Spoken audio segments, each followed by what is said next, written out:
Welcome back to the Wake Up and Be a Wealthy show. I'm here with one of my favorite Canadians, Sarah. Welcome to the podcast. Thank you. I'm very excited to be here. Yes, and we are talking how to detox from the corporate mindset that makes your success feel impossible and what to do about it. Yes. I Yes. want to know all of the things. So you're the CEO of the corporate rehab coaching and consulting. We've worked together in the past. Sarah is like a hidden gem all the way from Oh, from Canada that is just you're a classy woman, but you're sassy at the same time. You're classy and sassy and I love classy and sassy. it. And Yes. a mama, all the things. So for those that don't know you, who is Sarah? Tell us a little bit more about your story and how you got to where you are today.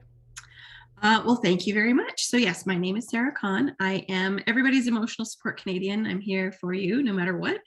I am an ex corporate. So, I'm a corporate escapee, a 25-year long career in corporate. And it just kind of came to a point where all of the things that I had believed in for so long were starting to get harder and harder to believe in. And I know a lot of people can relate to that. And I'm not going to bore you with like the really long story of how, I came into entrepreneurship, but let's just say that, what push came to shove and I really felt like I needed to leave.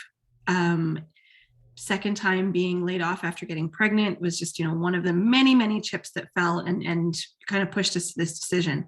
When I started entrepreneurship though and it's funny because part of my corporate career was teaching in a private college and I taught entrepreneurship. So you would think me starting a business, this is going to be super easy. It's the absolute next step that makes the best sense.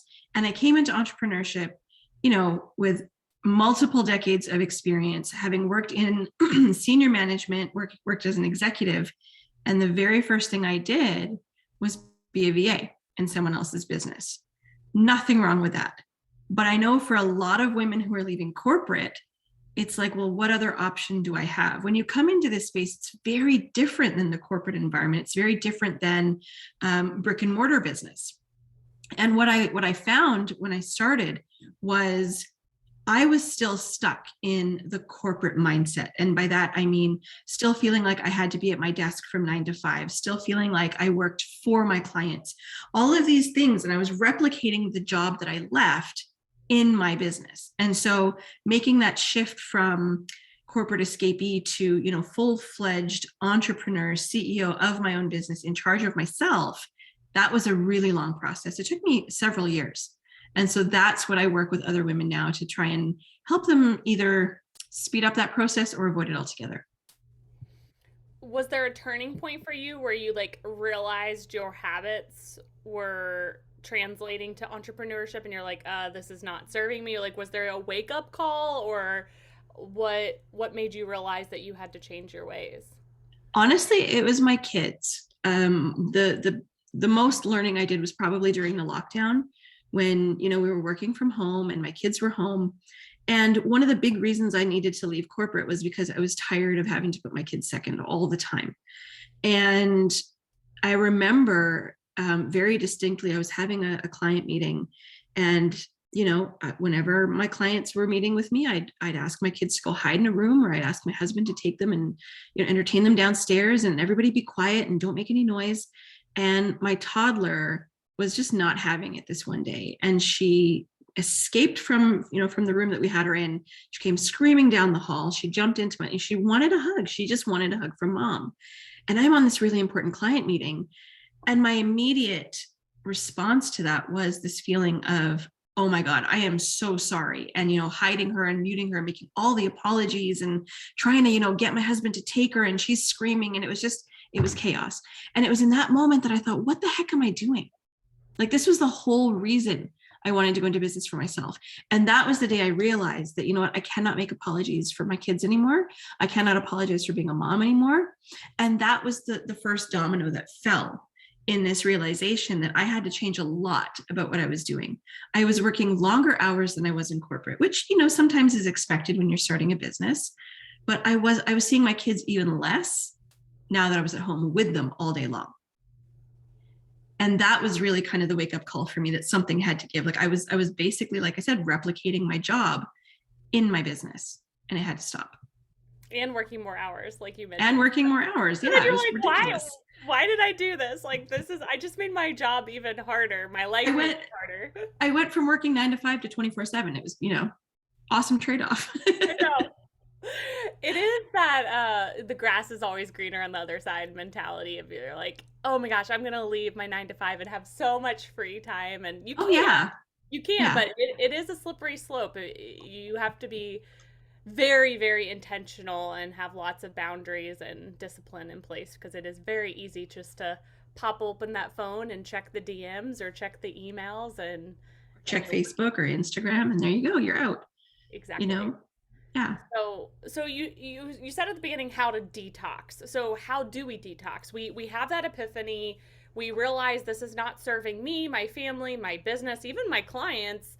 So how do we start to undo that and detox? So there's three sort of, I guess, overarching steps, and there's a lot of like mini steps that come under this. But what I had realized over the last few years is that a lot of how I was showing up in my business was really a projection of how I was showing up in corporate. So there was this idea of, XYZ equals professionalism and communication has to happen in this way. And it's funny because I have a client that you'll know, and she would always make fun of me because I would send her emails and say, things like, with respect to yesterday's conversation. And she's like, dude, Dude, why that's such corporate speak, right? So having to unlearn all of that was really a process. But there's three things that I think really helped me to pinpoint where it was that my corporate persona was still showing up. And when I was able to do these three things, it just felt so freeing. And now I am more aligned with the things that I want to do in my business. I'm more aligned with the right clients. I'm happier. Things feel easier. So the very first thing is gaining clarity on your values, your goals, and your definition of success. Because one of the things that I know that I see a lot in my clients is they'll come out of corporate and how they define success, the things they feel like they need to achieve still very much reflect what they were programmed to believe in corporate.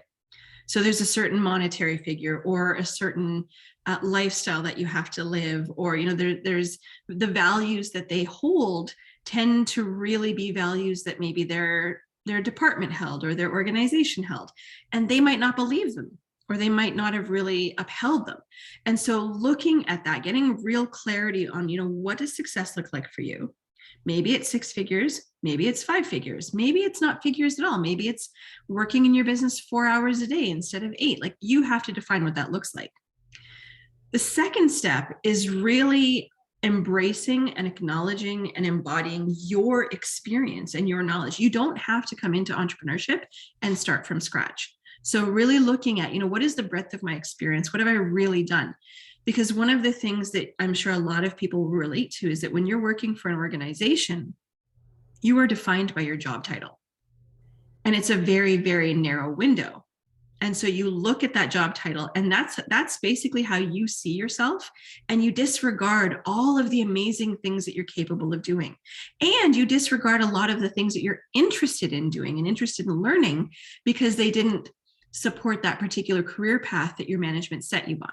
So looking at that and understanding, I'm actually interested in this. I'm really good at this. Now is an opportunity for me to explore these different facets of myself, right? That will help you get out of that corporate mentality as well. And then the third thing, and this is probably the hardest thing, is reconnecting with those parts and pieces of yourself, your persona, that were silenced for so many years. Like, how many women do you know who were spoken over in board meetings and so learn to be quiet, learn to keep their opinions to themselves? How many women, learned to dress a certain way or think that in order to show up, I had to be, can I swear on the podcast? Is that okay? hell yeah, you can. Come But on, is they that learned, even a question? they learned, that being assertive was synonymous with being a bitch, and that was not acceptable. And so there's a fear of standing up for themselves or holding boundaries. And so there's this whole level of really rediscovering who you are at the absolute core essence of yourself. And that's usually the persona that has been whispering in the back of your mind, it's time to go. It's time to go. That resistance that you feel, that pull that you feel, that's the real you that is tired of being silenced and spoken over and told to go sit in a corner quietly. And it's basically the person that doesn't want a seat at anyone else's table. It's the one who's like, you know what, I'm going to build my own damn table now. And so when you're able to reconnect with her, suddenly it's like the lights just go on. And you see all of the places where your corporate experience, as good as it may have been, has also been holding you back. And when you can do those three things and you can really embody all of the things that you learn in that journey, suddenly you have the business of your dreams. You're working with clients that you really align with. You have a really clear picture of success, and everything, like I said, feels easy. And that's what you want. It's not simple, but it can be very, very easy. I love that. When you left your job, a lot of times I hear from so many women, they're like, I am terrified that I want to be able to financially be able to support myself. So I need to like replace my income, which is Mm-hmm. also challenging because you're working full time and trying to start your business or grow your business. Were you fearful? Like, did you have any resistance around like the financial aspect, or did you just leap and then that appeared? Like, what from a financial aspect? Talk to us about that. Like, were you Oh, terrified? absolutely. Yeah, because for the first year of my business, I was still working full time in my corporate job. And it's what I call a nooks and crannies business at that point, because you're basically working on your lunch hour before you go to work or when the kids are in bed. And so you are actually, working a lot harder. But you're also, I think, at that point feeling like you have to take every single opportunity that comes across your path. Not saying that's a bad thing, but sometimes, a lot of times, you're actually taking on work that you're really not interested in. It doesn't align with you, and there's this just feeling of desperation.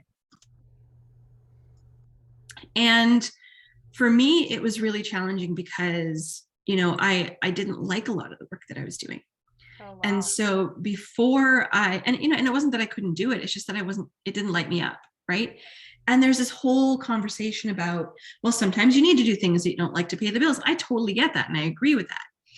But if you can figure out where your expertise intersects with the kinds of things that you can actually offer clients, and you can come up with something that actually lights you up, isn't that better? Because then you're able to make more money because you're doing the thing that you love, and you're able to leverage it in a different way. And so yeah, in the beginning it was really challenging for me. So what I will say from a very practical standpoint is, as desperate as you may feel to leave your job, have something in reserve until you're able to build up a client portfolio that can help slowly start to replace that. Like, I would never advocate, just like when I was teaching business and entrepreneurship, I would never say to a student, don't quit your current job till you have another one lined up. I would say the same to you. Don't quit your current job until you have some kind of financial cushion, or you've got some kind of steady income coming in. And I'm sure you'll agree, like, make sure you have a very clear idea of what you need to make every month, so that you have a very clear idea of what, how many clients you need and how much you need to charge and what your services need to look like. Because entrepreneurship is like a siren song. It's got such an appeal to it, and people are so excited to, have that freedom and come out and work for themselves, and I'm going to make lots of money. And there's still a lot of work that has to go into it, and you still have to understand where that money is going to come from. So have a plan before you leap. That's probably my best advice. I love that. Well, and everyone's financial risk tolerance is different and everyone's lifestyle is different. And so, Absolutely. but I think, when people are wanting like to replace their income, I coach them through, well, let's have, to your point, like let's have a nest egg so we have a runway, because like Mm-hmm. trying to get fixated on replacing your income when you for like the nooks and crannies of the time is not always realistic. You can't do your best quality work and expect, 10K, 20K months, whatever it may be, Yeah. in the nooks and crannies, it's not always realistic. And so I like the nest egg mentality, because then you've got a runway. I would never want somebody to leave and be like, oh shit, if I don't get clients today, I'm like SOL. I got to go back to my job. Yeah, exactly. Exactly. So, I like the mindset of like, okay, how much am I spending, per month? Let me get 3 months saved up. Because then you've got a target, like 3 months is doable. Hmm. Let's say that's 9K or something like that. Like you could build your business up to a 9K bank account, maybe even 10K pretty quickly if your expenses were really low. And so Absolutely. that And would be you can also kind of work like you can start your business and use that income as your savings, your right. nest egg, Yep. so that you can leave. And what I would also suggest is, in those first months when you're starting the business, don't immediately, try and come up with a portfolio of services. Actually start to build out the foundations of your business. That's the piece that a lot of people skip over because it's not the sexy piece, and it's not, it's not the one that makes you the most money immediately, but it's going to set you up for success in the longer term, because you're going to have that foundation built. You're going to understand, the legalities of your business, the financial planning, all of the stuff that is critical to keeping you afloat when your clients, fluctuate, or your cash flow isn't as consistent as you'd like. You're not going to run screaming for the hills because you don't know what to do next. Absolutely. Was your hubby on board, or was there any resistance there? Like when you said, I'm quitting my job? Oh gosh, no, my husband has always been 100% on board. He's always been very like, do whatever makes you happy. But also from a pragmatic standpoint, was very much like, but let's make sure we have a plan. Yeah. Thankfully he has a really, really good job, and he's able to cover some things if I'm not, but we're a team. And so I don't ever make decisions without running them by him first, because I don't think that that's fair. Yeah, I love that though. Like have a plan, but let's make you happy, cuz that is important. Is there anything that you would go back and tell your past self, like when she was wanting to leave, like any advice that you would tell her? Oh yeah. You know what? You don't need any more education. I want to qualify that though, because some people are going to hear that and say, okay, I'll never have to take another course again or whatever. But no, it's not what I mean. One of the things that I worked in an environment that was very, very competitive in terms of like how many certifications you could get and how many letters you could put behind your name. And so when I came into business for myself, that was something that had stuck with me. And I felt like I had to take every single certification, every single course that was offered before I felt legitimate as an entrepreneur. And so if I could go back and tell myself that, girl, you have more than enough experience to get started, and you can take courses more strategically than just kind of consuming everything that comes across your path, you're good. So that would probably be my best advice for I myself. love that. It's also a stalling mechanism too. Like, oh, I'm gonna like Yeah. learn all the things and stay safe over here, then get into sales and marketing and building the foundations, how you were talking about earlier. Yeah. I call that educational constipation, right? We just get so stuffed with like education and learning, and then we can't do anything with it, because that's the other problem, right? Like you get too much knowledge from too many different places, and you have no idea which of those pieces to act on. So take action first, and then figure out what the gaps are and fill them with education strategically.